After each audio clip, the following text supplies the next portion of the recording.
Yun guys, good morning. Welcome po sa ating YouTube channel, ang Chismosong Irish. At syempre magchichismisan na naman tayo. Ngayon, kung bago pa lang po kayo na napadaan dito sa aking YouTube channel, please, para nyo ng awa, pa-subscribe naman and hit nyo na rin yung notification bell para lagi kayong updated. Una po sa lahat ay gusto kong pasalamatan yung mga 151 na nag-subscribe sa aking YouTube channel sa nakaraang linggo. At salamat po sa inyong suporta. By the way guys, ang pag-uusapan natin ngayon is yung tungkol kay yun din sa pronouncement ni Salvador Panelo noong nakaraang 2 linggo na di umano ang tatakbong presidente ay si Digong, di ba, si PRRD. So maganda to kasi ang magiging vice presidente niya ay si Sara.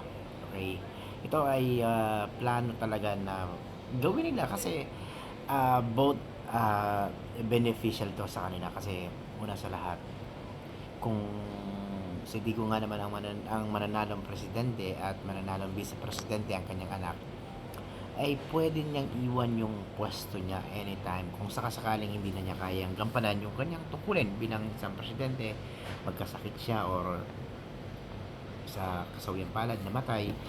At sigurado ang magiging presidente ng Pilipinas anak niya. So napakagandang estratehiya nito ginawa nila na to na i-secure ang both uh, higher rank ang presidente at ang pagiging vice presidente.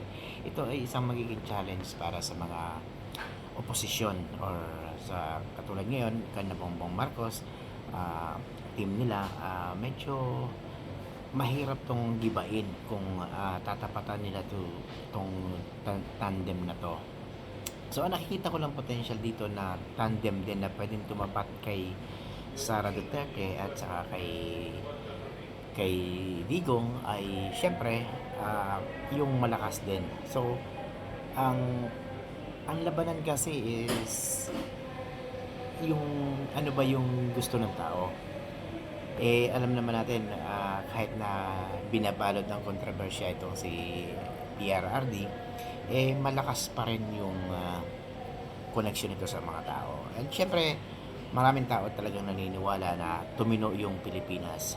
Okay, ah, para sa akin, yung pagtino ng Pilipinas kasi is part ito ng gusto natin mga Pilipino. Pero hindi na kailangan nating, di ba, yung may mamamatay pa. Kung talagang gusto magbago ng mga Pilipino, di ba, kung gusto magbago ng mga Pilipino ay dapat tayo na mismo. Kung ayaw natin ng droga, ayaw natin ng droga. Hindi tayo pupunta doon, di ba?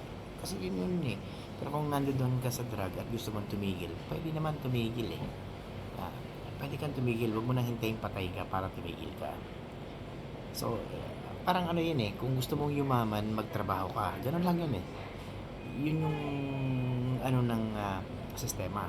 Pero dahil maraming na namatay at maraming natakot, para sa iba, magandang ano to, magandang ah, senyales na gumanda yung Pilipinas. Pero the truth is, hindi naman siya ganun dapat na kailangan magbuwis ng buhay ng mga tao. Siyempre sa sitwasyon na to, maraming magsasabi na dapat lang sa kanila yon, dapat lang sa kanila yon. So, bigyan ko lang kayo ng idea. Marami akong kakilala na nalulong sa droga nung araw. Bago pa man siguro magkaroon ng mga EJK na yan or something. Marami ng mga tao na nalulong sa droga na nagbago yung buhay at gumanda yung buhay.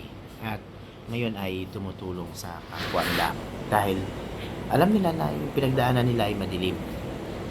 Marami akong kakilala ganyan. So, kung yung mga drug addict na to ay nabigyan ng chance, para sa akin lang to ha guys, para sa akin to, kung nabigyan sila ng chance, baka sakaling magbago yung buhay nila. Either way, malulong sila ng tuluyan or magbago yung buhay nila. Kasi kung napatay naman sila, wala na talagang choice. Pero para sa akin guys, yung combination ng Sara Duterte at Digong ay napakaganda niyan. So, um, mag-isip dapat ang oposisyon ng pantapat talaga dyan.